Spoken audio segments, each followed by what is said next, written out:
Welcome to the ARC of Career Program, the Lateral Experience, Deans and Hiring Committee Chairs. My name is Steve Black.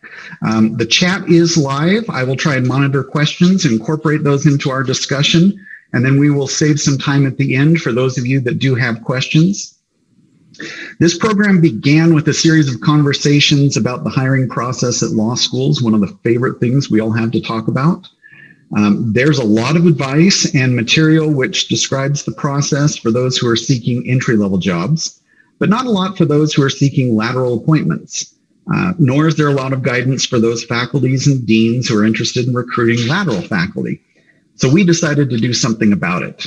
I'm joined today by Dean Robert Audier from Texas A&M University, Dean Riza Goluboff from the University of Virginia, Dean Camille Nelson from the University of Hawaii, Dean Song Richardson, University of California, Irvine, who will become the 14th president of Liberal Arts College, Colorado College on July 1st of this year. So congrats to you. As a panel, we came up with some questions to focus our discussion. We've divided those up amongst ourselves, but all the panel will feel free to jump in if they have something to add or a question about what somebody else said. And again, we're going to leave room for questions at the end. So if you have questions, please put them on the chat and we'll work those in. So with that, let's begin with Bobby. We'll start with you, followed by Camille. And the first question we wanted to tackle is, what are the benefits from looking at a lateral candidate versus hiring an entry-level candidate? Awesome. Well, thanks to Steve for inviting me, and thanks to my fellow deans for the opportunity to present with them. It's a stellar group, and so I'm excited to hear from them as much as to share anything myself. So in terms of the benefits of lateral hiring, let me sort of suggest three that I would sort of throw out there to start, maybe from most obvious to perhaps less obvious. The most obvious is that, again, we tend to think that we have more information about candidates by the time they're at the lateral stage versus the entry-level stage. That may be particularly true with scholarly prospects, scholarly potential, given the inherent uncertainties around that. But frankly, it also extends to other things. There might be aspects of collegiality and willingness to step up in terms of service and the like that you are more likely to be able to construct meaningful information about with a lateral candidate than an entry-level candidate. So that's one, is the more information. The second one is, I think, the impact, right? So again, in the impact, you might put into at least two or maybe three buckets. There's the substantive impact, right? You could imagine that sort of there is, as a matter of the heft that comes from someone who's an established scholar and established teacher, it might be relatively greater. In turn, because of that, a second potential aspect of impact is greater visibility. There's more visibility associated with you have brought in a lateral candidate from another school than you would see if you see with an entry-level candidate. And both of those can be particularly important, I think, when you're trying to build a particular area of expertise, when you're trying to build what I call a pillar of excellence or a steeple of excellence. The substantive expertise that you get from a lateral candidate and the greater visibility can be helpful. The one and third sort of potential, the third potential aspect of greater impact is there more of a signaling effect, right? Is there something that comes from, I have brought in this lateral candidate from school X, and that says something about who we are as an institution and where we're going, that potentially resets expectations in a way that an entry-level candidate might be less likely to do. So that's the impact. And the last one I'd say is, and this is a more of a mixed one and more ambiguous one, is, are they less of a flight risk? Now, you might say they're more of a flight risk in the sense of this is someone who affirmatively decided to abandon home.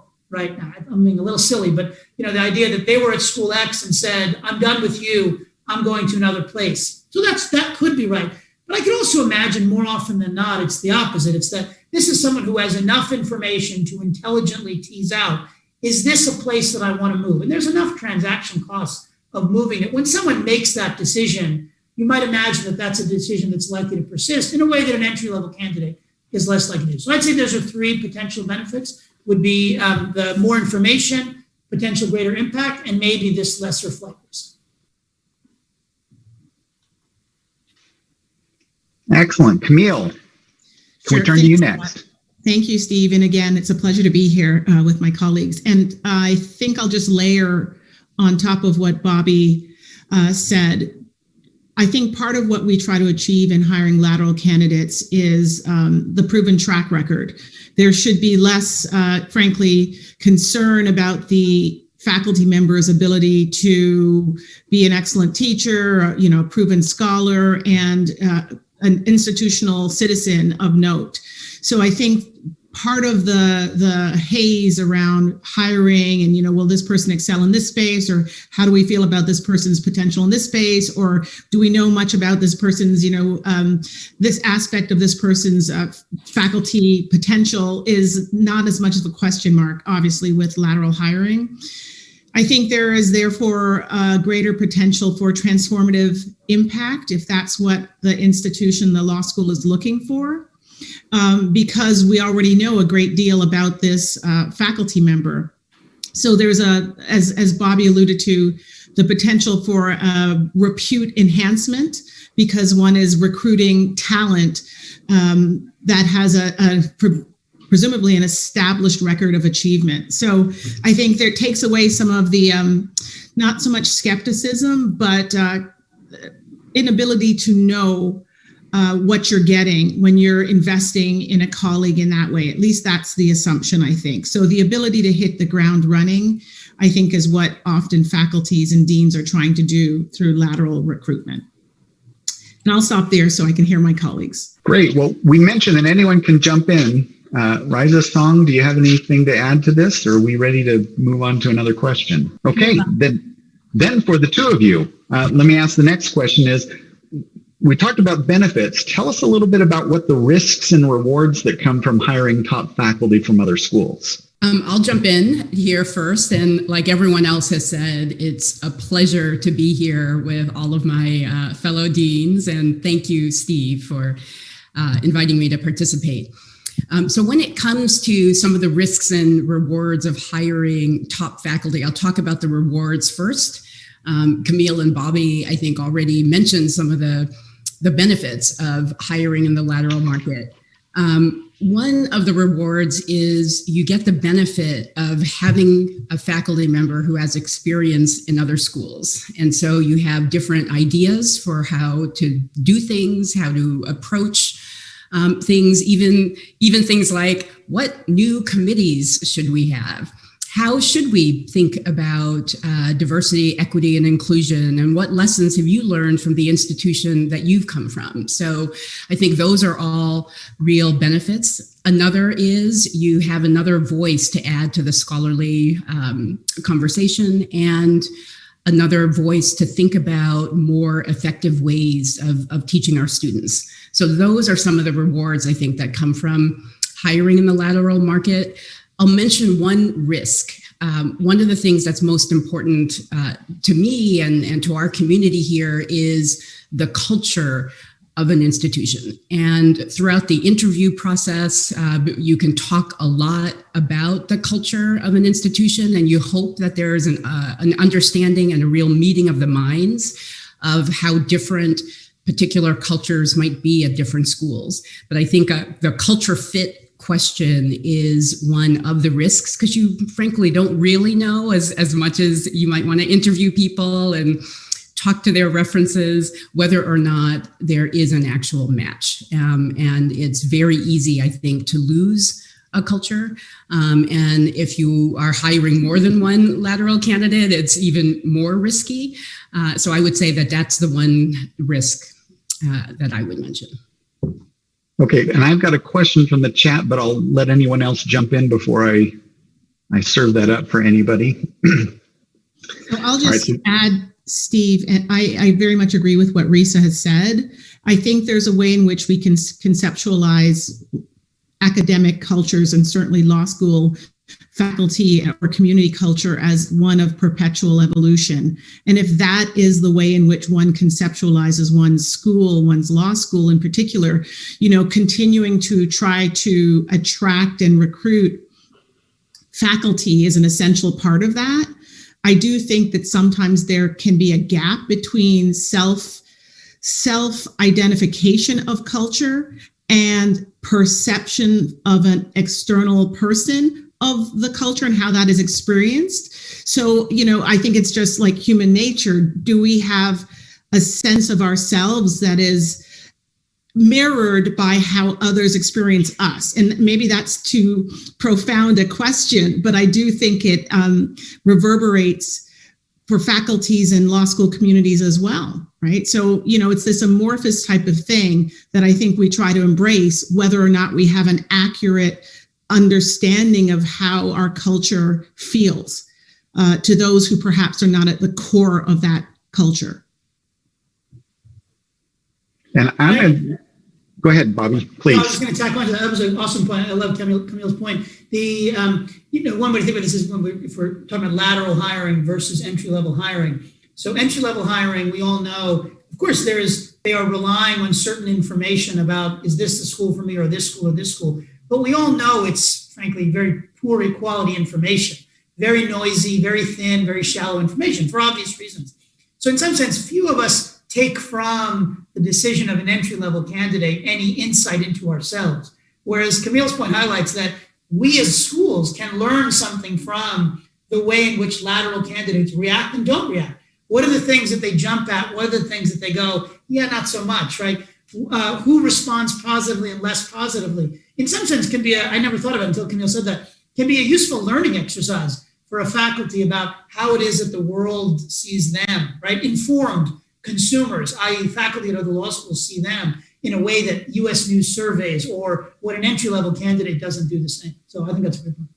And let me jump in with this question from the audience, which, if I get it wrong, please ask again the question in the chat. But the question is, do any of us worry about concepts like culture and collegiality serving as pretext for less savory reasons to hire? So that could be outright discrimination, either for any kind of context. And I'll throw that question out to see if anyone's interested in, what do we think about culture and collegiality as pretext? Absolutely. I think that's a fabulous question. And we know, right, that culture and collegiality have been used as a means to keep people out of the academy, as an entry-level person, but certainly as a lateral candidate, there is a lot more information out there that certainly can be used to try to close the door to particular candidates. I mean, we see this a lot when I don't know if I'll use the term a lot, let me take back and say we do know that, especially when we're thinking about diversifying our faculties, that collegiality and culture and people not being a good fit are often raised in discussions when considering candidates. And so you're completely right in terms of that question. Culture and collegiality, it's definitely a double-edged sword. Yeah, and I'll just layer on that, and I think the flip of that as well is that sometimes people assume that their culture is one that is inclusive and supportive of diversity and of equity. And that is the articulated and the spoken without, again, what I was trying to articulate previously was a sense of how it feels to live there, right? So whatever the vernacular is, there can be a gap or a chasm between the knowing experience and the articulated sense of, right? So I think most faculties would say we're really collegial and we really value these, mission-driven sentiments.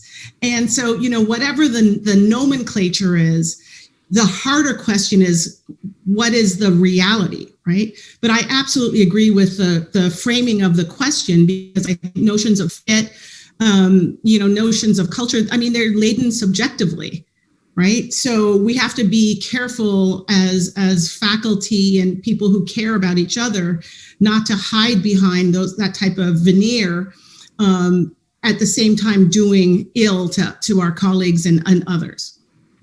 Steve, I just want to jump in very quickly to what Camille just said, because I think it is so powerful and it's exactly what I meant in terms of the culture and how collegial someone is, because you might want to hire someone from another school, and that other school may not have had a culture that was open and friendly and supportive to certain groups of people. And so when you want to hire a person at your school and you call references from that school, they may say that that individual that you want to hire is not collegial, is always complaining, is not a good fit. And so as the hiring school, you have to be aware in the way that Camille talks about, when you filter information from people at the Lateral candidates' home institution. So I just wanted to tie those two pieces together because I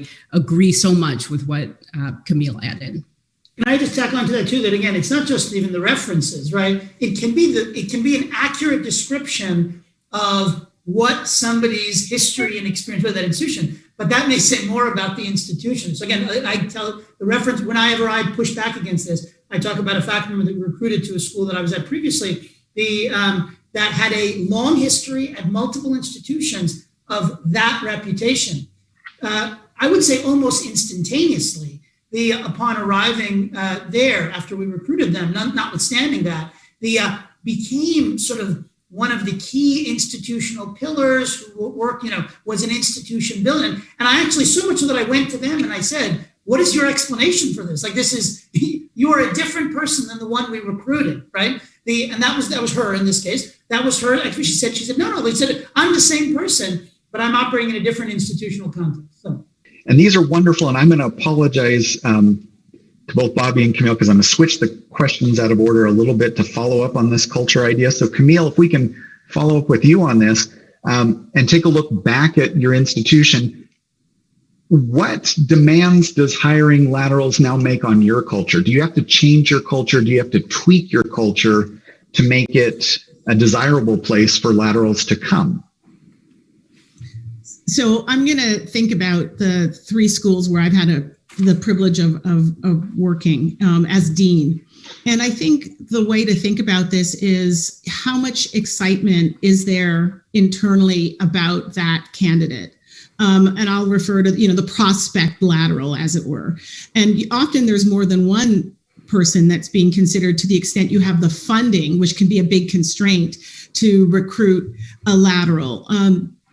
But I think to the extent there's excitement and a real sense that we need to recruit someone in X curricular space, or someone who will bring X or Y dynamic to the school, I think people then by that point of the process are on board most with the sort of, I'll say, sort of absorption or bringing into the fold of this new person. That would be my hope. So I don't know at that point that anyone is specifically front of mind thinking, oh, we're going to need to change our culture because Camille is joining the school. They might think Camille stands for these things based on her resume.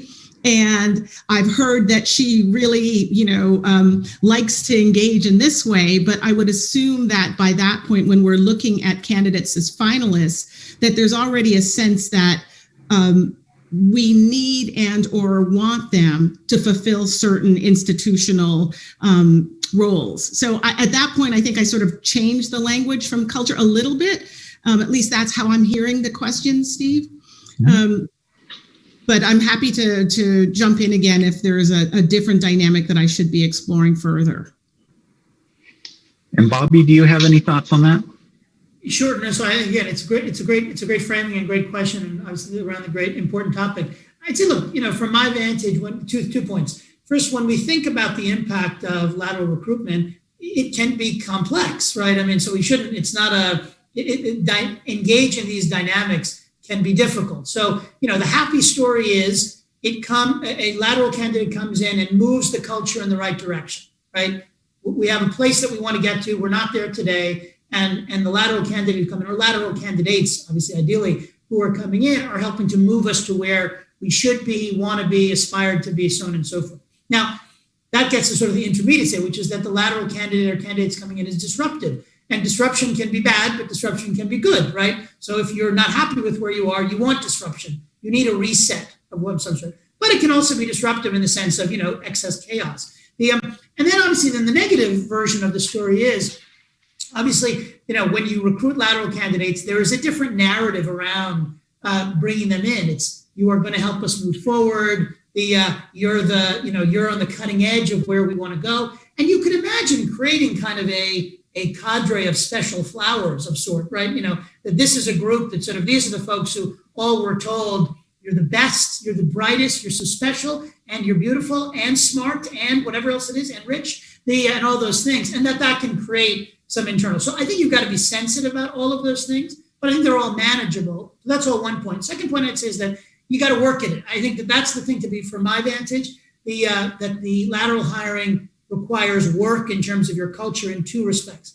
First of all, you've got to work harder at remaining one community, remaining a faculty, right? Because there is this potential that, for exactly the reason that was pointed out earlier about you have people with other experience, there is more of a tendency to say, I know this school and I know this school and I know this school, and now I know this one, as opposed to the native born folks who have sort of come up through the system and they say, this is our school. And you're not really, you're an outsider to it, or you are from someplace else. So I think you have to work harder as a law school at making sure you're maintaining that one faculty, one community dynamic.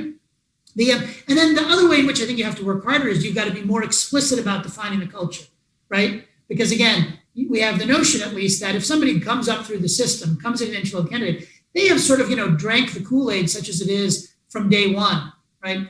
Whereas when you have folks coming in from the outside, it requires us as faculties to be more conscious about who are we, right? To ask the question and answer the question.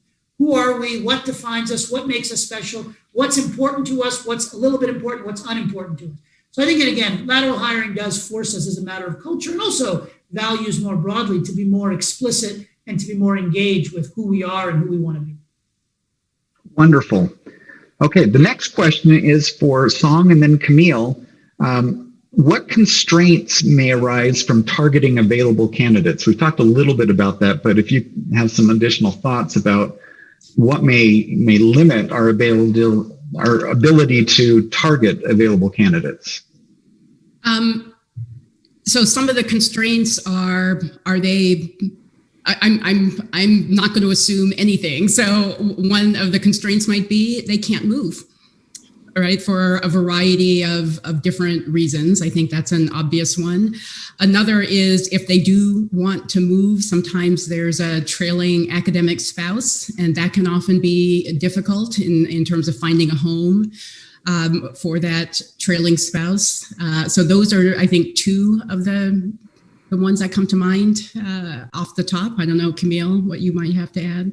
Sure. So I think the sort of budget dynamics that I mentioned earlier are at least in schools that are situated at a certain level of the U.S. News and World Report pecking order, often tends to be a real issue in putting together a package that is enticing enough to move these superstars, basically, who we're trying to recruit, right? I mean, by the time we're trying to recruit a lateral candidate, it's someone with, as I mentioned, a proven track record. So you're trying to entice them with a package that includes a, compensation that is attractive, right, as and competitive, but also I think their teaching package, programmatic package, scholarly support package. Right? What is this that is going to make them move, possibly with their family, possibly across the country, right? I mean, so there are all these dynamics that it has to be more than sufficient to attract them and their loved ones, presumably, if they're moving with family.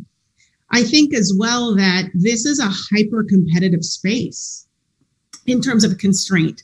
So, if you identify, we want to recruit hypothetically, a woman, non-traditional, let's say, tax professor with a proven, et cetera, the pool starts getting, more challenging in terms of, schools trying to attract someone in a discipline. And there might be 10 other schools trying to do the exact same thing, which then begs the question of what is the package that you have that is that enticing? And, finally, I'll say back to the question we were talking about before, Bobby said, sort of coming in from the outside, when you're bringing someone in, are they coming in from the outside? And I think that definitionally is a constraint as well sometimes, right? I mean, you got to be willing to go outside, as it were, right? Not everybody's willing to go outside. So, what are we going to do to get people to think that maybe outside is more enticing than inside? Good. Wonderful questions. Next one is for Risa and then Bobby. What are the top issues that come up in lateral negotiations? Bobby? Sure, and maybe I just add again, sort of in terms of the basic stuff, the only thing I would say is some of those can be more accentuated in the context of a lateral candidate versus an entry-level candidate, right? So they may be more likely to have kids and then have schooling concerns. They may be more likely to be married and then, or have a spouse, or a significant other, and then have the dual career question. So some of that may be more common. The one that I would flag in particular is on teaching, again, goes back to this, when you're recruiting from outside, at least again, I think most of us, part of what we're doing is we're talking about how special the person is, right? And obviously we do that with any kind of recruiting, but you can imagine how the slippery slope of that ends with, wait, I have to teach, but I'm so special, right? So you can see how, again, there's a complexity to that in the lateral context that is going to be somewhat less in the entry level context, at least on average. But then I would add on to those core ones that Risa mentioned and that Song and Camille mentioned earlier, two things that I would sort of highlight as maybe particularly true or uniquely true in the lateral context. One is what I'm going to call the last war problem, which is that, by the time you've been a faculty member for anything more than 20 to 30 minutes, that the big problem in legal education is X. And that's the big struggle for any faculty member, is that you got to be able to figure this out with your dean and have it resolved and so on and so forth. And so when you're talking to your new dean or the dean you might, the faculty you might join, you say, look, my big concern is X. And everyone looks at you like, what? What are you talking about? Because it turns out much of this stuff is idiosyncratic to the particular institution and the history, and oftentimes you in particular, right? So this last war problem is a tendency that I think I've observed over time, that oftentimes I'm sitting there talking to someone that they think is a huge issue because at whatever law school they're coming from, it was a huge issue. Whereas it turns out for us, it's a non-issue. So that's the last war problem, I'll describe it as.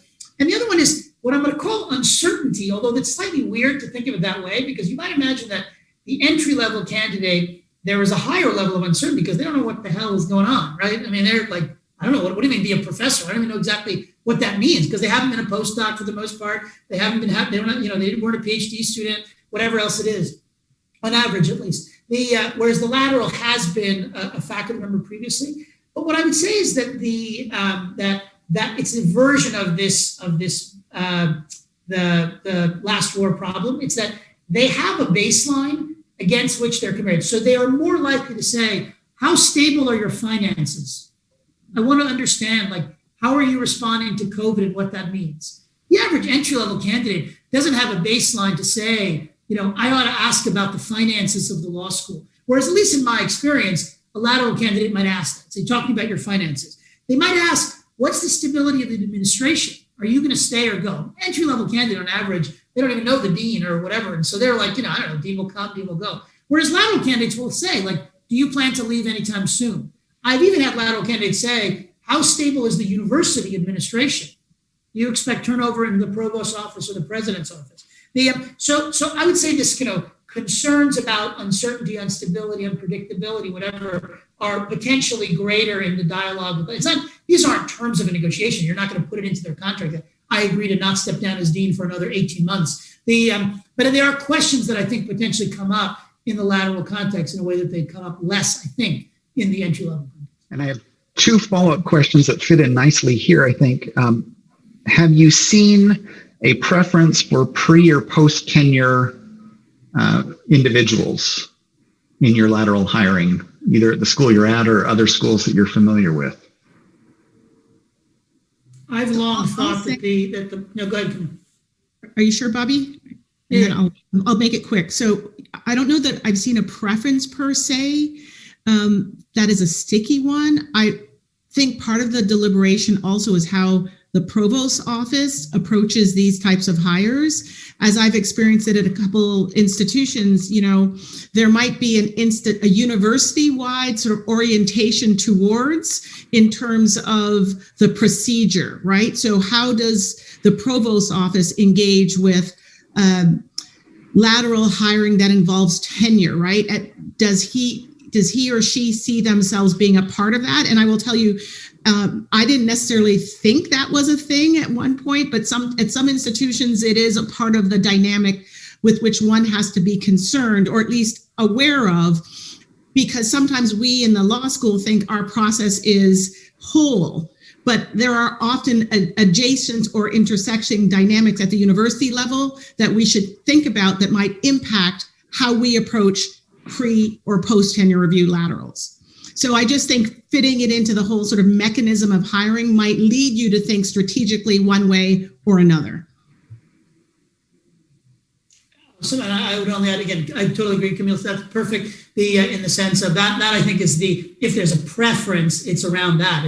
Is there a university-wide sort of structural things that make the pre-tenure recruit harder or easier, as the case may be, than the immediate post-tenure? The only thing I was going to say was that I have long thought it was a sweet spot for hiring around an array of reasons, both on the supply and the demand side, to look for pre-tenure lateral hires. So I actually do think, I guess if this is a question from someone who is on the pre-tenure side, I wouldn't say, you know what, I guess I should wait, right? Because I know at least some schools are of the view that there is a natural sweet spot, and not because we can hire them and if they're not good, we get rid of them. Actually, it's not that. It's a matter of where they are on the market, so on and so forth. So anyway, so I would say that if you are a person who is on that pre-tenure side of that line, I wouldn't say, okay, well, I should wait until there will be at least some schools that, for the reasons Camille says, and others will say, get back to us in a year or two when you have tenure. But there'll be a decent number of schools, I think, that will say, absolutely, you're exactly where we want you. And Camille and Bobby, if you like sticky questions, you're going to like this next one from the audience as well, which is there a point at which one becomes too old to lateral?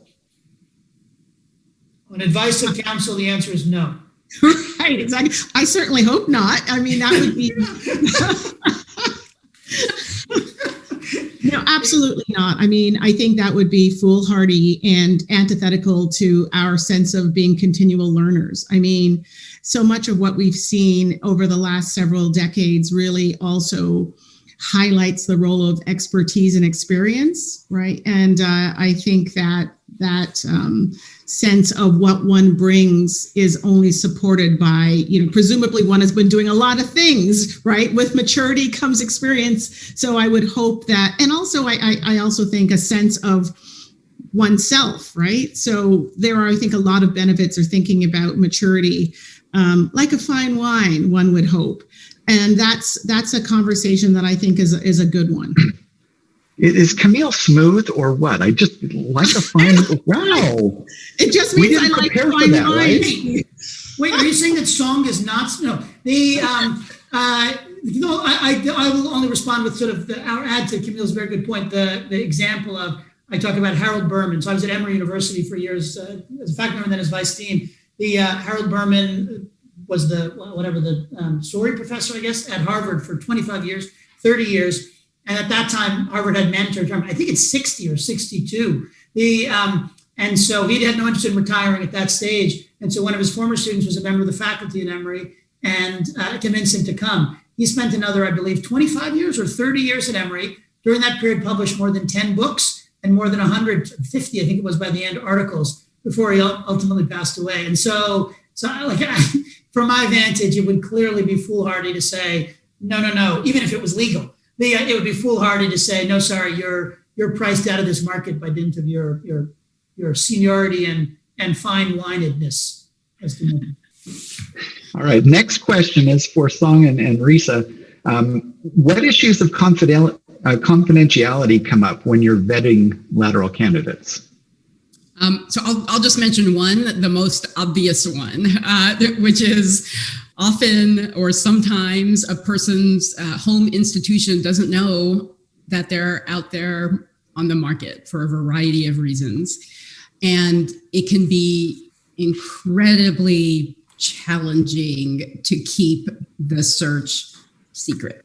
There are so many different ways in which it can become public. I mean, we all know each other at different institutions. We will sometimes make calls to people that we know at other institutions to learn more about a particular candidate. And you can say until you're blue in the face, please, this is confidential, but it's not. And so it is, we do our best to make promises to lateral candidates that we will do everything we can. I will, as dean, our faculty appointments committee will, our faculty in general will when someone comes in for a job talk, but we will inevitably be reaching out to get reviews of scholarship, right? And the moment that happens, there is no confidentiality. We have a student committee at UCI Law that interviews every single candidate, and students at one school will potentially call up students at another school, and then it's out there. So that to me is one of the obvious confidentiality issues that comes up. Song, do you have any thoughts about that? Wow, that was comprehensive. I agree with every single thing that Risa said. And so I don't know if I'm adding anything new. I guess the first place that I would start is just do it, right? That's it. Like, have a commitment to do it, do all of the things that Risa was talking about. I mean, it is not difficult to find really great, diverse candidates, period. So what it requires is commitment. And as Risa said, commitment from the top and then all the way through, and attention to all the cognitive biases that Risa talked about. And it's not enough, that studies demonstrate this too, to bring in one diverse candidate. It is simply not enough. And we know based on the studies that if you only bring in one diverse candidate, the likelihood of hiring that one diverse candidate is very low. And so if you're looking around and you aren't bringing in diverse candidates, then go back to the drawing board and figure out why. What are you doing wrong? Because clearly you are doing something wrong. Now, because of all the structural systemic issues that we are all aware of, there aren't the possibility of closing the deal can be challenging sometimes, right? Because the way it works is many schools are going after the identical diverse candidates, and then closing the deal becomes incredibly difficult. And so what I do want to say about that is we as a group within the Legal Academy have to be broader when we think about who are the candidates that we want to go after. How do we think about what merit means? And when we think about merit, avoid the fallacy of merit, or the one where conversations happen either within the appointments committee or then in the faculty, where the discussion is something like, we have to sacrifice quality and merit for purposes of diversity. If the conversation moves that way, that is a very problematic discussion. And it gets back to where we started at the beginning of our discussion today about culture and about bringing people in and about creating an environment that is welcoming, where people feel like they belong. If you have a conversation where you feel like you are making some sacrifice of quality and merit when you're bringing in diverse candidates, you have already lost, right? Because you are creating a situation that is not one conducive to the lateral candidate who is coming in. And I don't think, this is me now personally, right, that there is any sacrifice that one makes for diversity on the one hand and quality and merit on the other. And then when we think about diversity, it's the last thing I'll say, is we often, I think COVID has changed what I'm about to say a bit. We often don't think about the invisible work that diverse candidates have to do at their schools all the time. It is not counted. It is not taken into consideration with promotions. And by invisible work, let me just be clear what I mean. As a woman of color myself, who would students often come to when problematic things happen, either out in the world, in the news, or within the school? Me. And when I was a junior, and my other colleagues, diverse colleagues at a particular school, and would that get counted in any way? No. what committees would I be put on because I was a diverse? Always the appointments committee, right? Because you always want to show up at the job, at the meat market with a diverse group, right? So thinking about the invisible work that so many diverse candidates have to put in that other people don't. And it definitely has an impact on our on what shows up on our CVs, I guess. So those are the additional things that I will add, and I will end with where I began. Just do it. That's it. Make a commitment to do it. Can I just tack on a quick thing on that too? That I would say is, again, I agree with everything that's been said. The to the entry level versus lateral pool. Obviously, there's a self-selection effect that happens with entry level that is necessarily constraining, right? But beyond that, I would say there's another thing. To the point I've said a few times about how information rich versus information poor the decision making is of a lateral candidate versus an entry level candidate.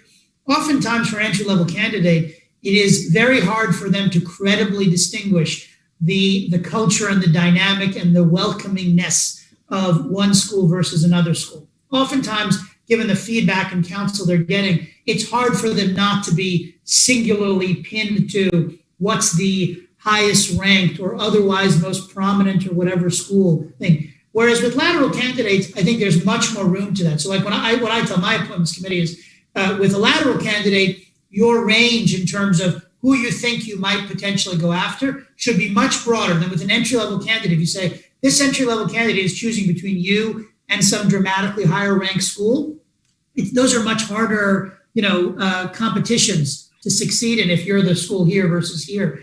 Whereas with lateral candidates, that happens all the time. I mean, I'm having had the experience of recruiting from not higher, but significantly higher ranked schools. I think it can be done. So I would say that, again, one attraction of lateral hiring is that there is more opportunity than you might naturally find, at least in the entry-level pool, to pursue diversity and to focus on diversity. Okay. Next question is for Camille and Bobby, and it is, how do you approach support for partner employment? So a lateral candidate who has a partner who needs employment as well.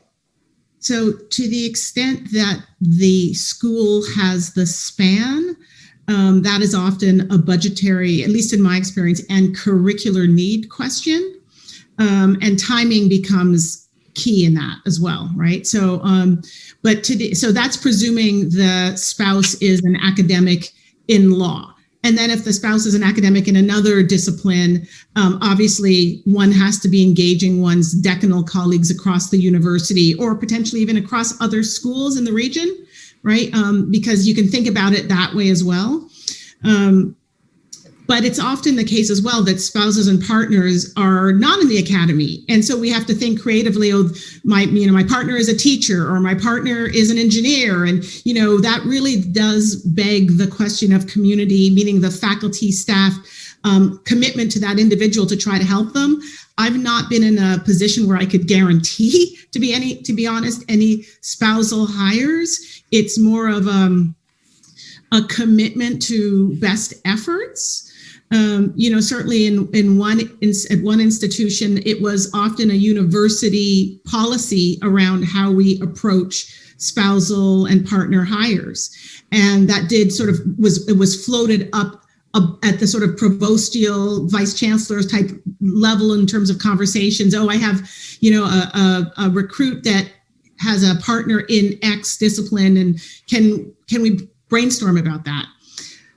It's often a challenge because, obviously people want to make the move work for everybody in their family. And so, it's a very tough question if it is a condition precedent to recruiting someone, right?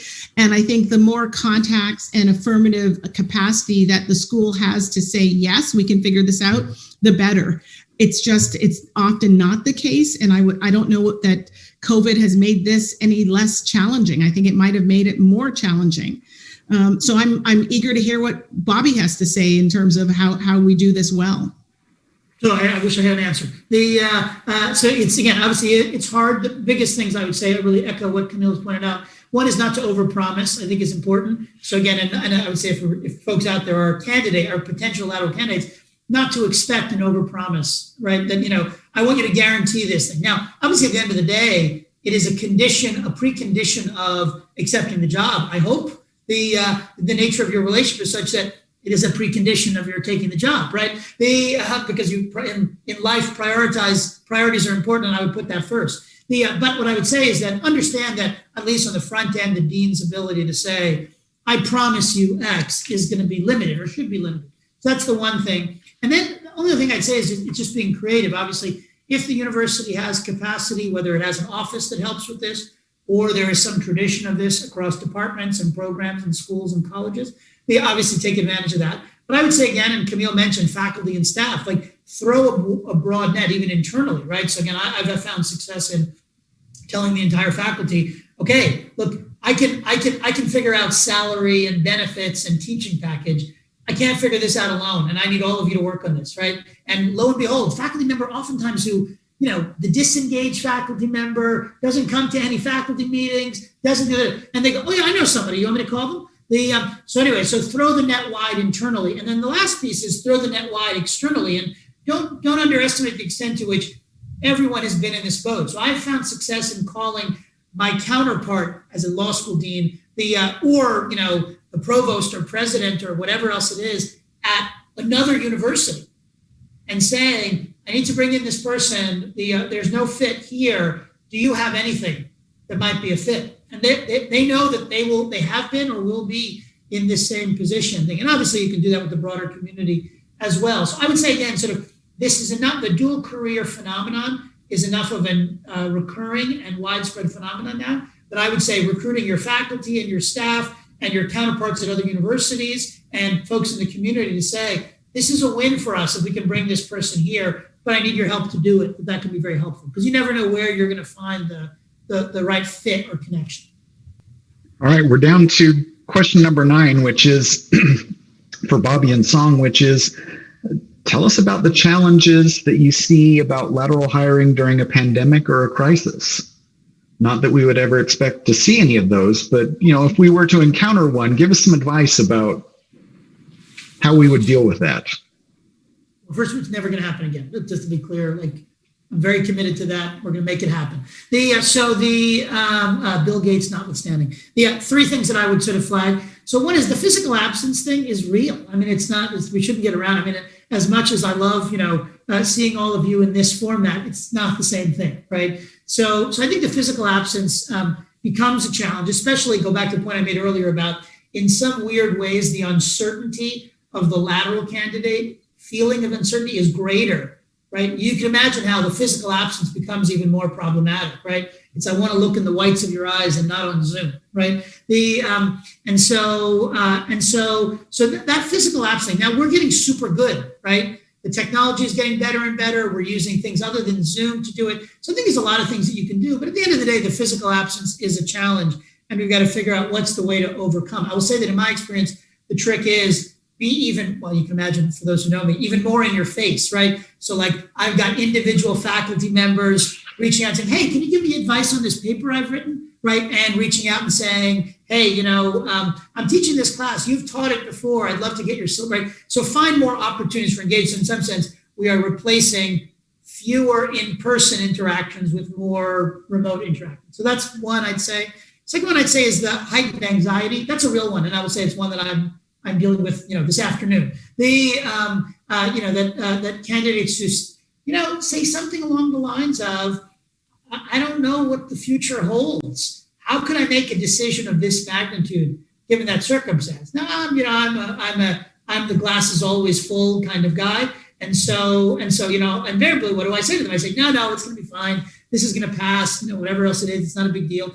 But that's not, my saying it doesn't make it so, right? So I think the heightened anxiety is a real thing you got to deal with. You got to navigate the fact that, and it goes to timing of interaction, how you present things, how much time you give candidates, right? So my guess is that in the context of Corona and pandemics, they generally, a hiring process that might have taken 2 or 3 months might take 6 to 9 months, or, 1 to 2 years, right? Or 3, right? It may take more time.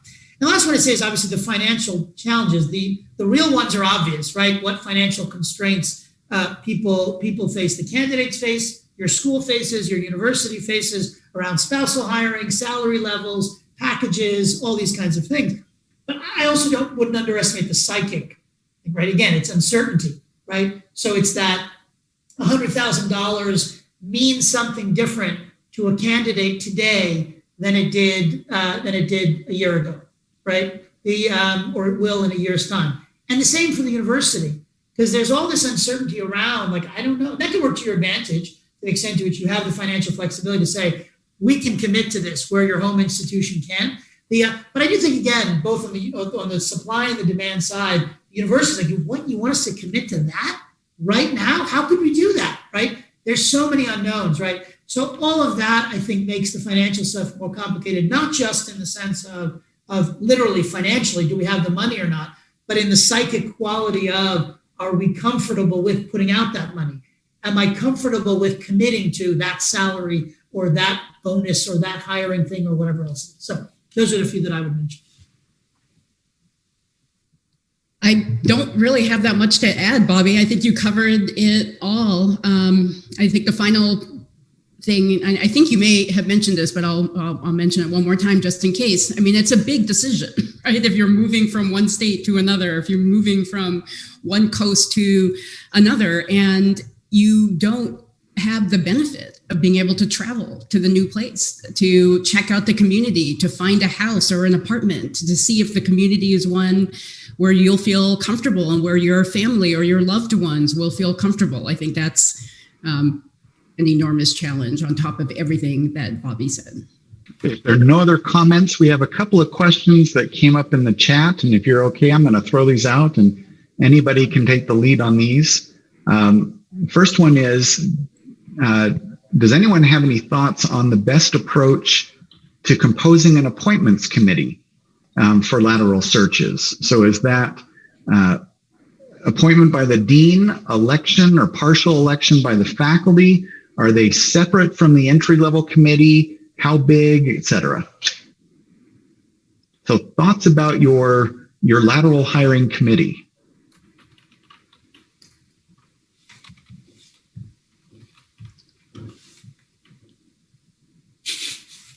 Too sensitive a political issue. I mean, I'll add to look and vibe off this, perhaps. You know, I've seen it done a couple of different ways. You know, a totally separate committee has been struck by the dean, or a subcommittee of the larger committee has been struck. I've never really experienced, I don't think, an election for the committee, but perhaps if that's the tradition or the way that it's done in your particular institution, that makes sense. I think it's helpful as possible to have a lateral, a faculty member who lateraled in perhaps serve on the committee, you know, as another, you know, lens through which to view the experience and the onboarding. I don't know if one is preferable than the other, but I know there are different ways of thinking about this at different schools. Okay, I'm going to move on to the next question, which starts, most successful lateral candidates are those who were recruited, not those who simply applied on their own. Does this ring true? I know that's the conventional wisdom, is definitely the advice that I have heard given. I don't know how true it is, though. I can only speak for my own experiences, and based on my own experiences, it has people who have been recruited. My only slight, I think I totally agree. With Song, it's not as binary as that, right? So yes, if I send a unsolicited random letter to the dean of a law school and say, I would like a job there, my guess is that does not produce fruit that often, right? On the other hand, I talk to my mentors and advisors and friends and say I'm out in the market, right? And they tell schools, hey, you're looking for X thing. My guess is that can be very effective, right? Frankly, even I call, you know, my friend at, you know, UC Irvine or UVA or Hawaii, and I say, hey, are you guys looking at all? Or at some point, if you're looking, I've been here, I've had a good run, whatever. You don't want to say I hate it here because that's unhelpful, but I'm ready to sort of try something new or move on or whatever. Or I'm excited about what you're doing there. My guess is that can be very helpful. So yeah, if we're being unsolicited letters to places, to the dean of a school, yeah, that's not a particularly productive thing. But I don't know that I would want to discourage anyone from doing those things, right? Because those things, especially back to Reese's point and the point earlier about we don't do visits and we don't do look-see visits anymore. That was also a way to send a signal, right? Oh, Johnny's on the market, Sarah's on the market. They did a visit, right? You can't rely on that anymore. And so as a result, I think that kind of putting yourself out there can be helpful. But that's different than I'm going to send a letter to the dean that says, please hire me. And actually, Bobby, as you were speaking, just wanted to jump in and say a couple more things as I thought more about it. If you do apply like through AALS, let's say, sometimes when we're looking through the FAR form, we didn't realize that you were on the market, right? And so we have definitely found candidates like that, like people we would have approached, didn't know they were on the market, see their names in the FAR form. So that's one way. And then we have had people, Bobby, actually one person applied through this online portal, and we ended up looking at it, and a remarkable candidate, right? Again, didn't know that they were actually interested and on the market, and that's how we identified them. So I think what you were saying is critically important. And I also remember we're lawyers, and so there's lots of us are formalists, right? So there are folks who, again, if I'm in the law school side of the community, I wouldn't not have that portal, right? And I wouldn't ignore the portal because God knows there's the person who says, well, I want a job, and it says here, click here if you want a job. So I'm going to click there and I'm going to upload my right. And Song and Bobby, to follow up on that, we've got a question in the chat which says, what is the timing, the typical timing for lateral hires? Does it follow a pattern? Is it all the time? And do candidates use the FAR form? I think we just talked about that. And then if not, how do you get the word out that you may have an interest? And so solicit those types of, hey, we may be interested in you. But timing and how does that communication about we may be interested happen?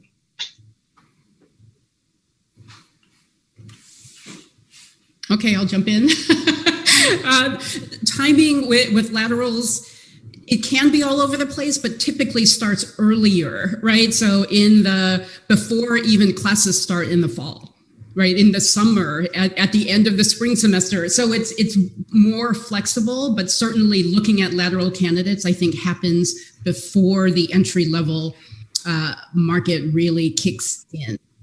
So that's one. And then I think Bobby already mentioned some of the ways that you can express interest in a school. We know people at a lot of institutions. So you can call up your friends at particular schools to see if there might be interest and if people are hiring. Or if you don't feel comfortable calling, like Camille's a good friend of mine for a very long time. I might have called Camille and said, Camille, can you check out if the school is hiring and whether they might be interested? So those are a couple of different ways of trying to gauge interest of schools and communicate your own interest, even if you personally don't want to make that call.